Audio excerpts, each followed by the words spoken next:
இனிய வணக்கம் உறவுகளே.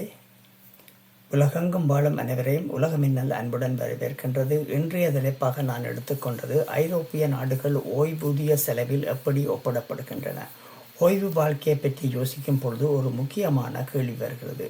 எந்த நாடுகள் தங்களின் ஓய்வு பெற்ற மக்களை சிறப்பாக பாதுகாக்கின்றன? யூரோஸ்டாட் மற்றும் விஷுவல் கேபிட்டலிஸ்ட் வெளியிட்ட புதிய தகவல்கள் ஐரோப்பிய நாடுகளுக்கு இடையில் ஓய்வூதிய செலவில் பெரிய வித்தியாசங்கள் இருப்பதை காட்டுகின்றன. சில நாடுகள் மிகவும் உயர்ந்த ஓய்வூதியத்தை வழங்குகின்றன. மற்ற சில நாடுகள் முதியோர் மக்கள் தொகை அதிகரிப்பதாலும் பொருளாதார அழுத்தங்களாலும் சிரமங்களை சந்தித்து வருகின்றன.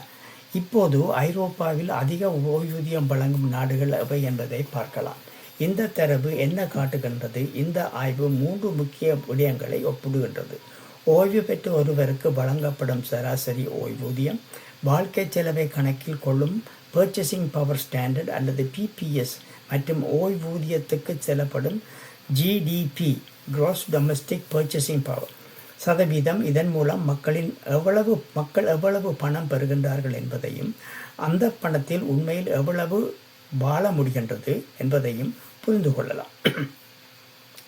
அதிக ஓய்வூதியம் வழங்கும் நாடுகள். ஐஸ்லாந்து ஐரோப்பாவில் முதலிடத்தில் உள்ளது. அங்கு ஓய்வு பெற்ற ஒருவருக்கு வருடத்துக்கு சுமார் 36,000 யூரோக்கள் வழங்கப்படுகின்றன.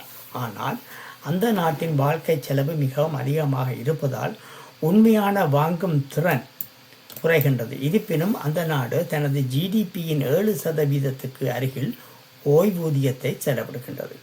இதுபோன்று பகுதி 2, பகுதி 3 நாங்கள் இன்னும் பல நாடுகளை பற்றி ஆராயவிருக்கின்றோம்.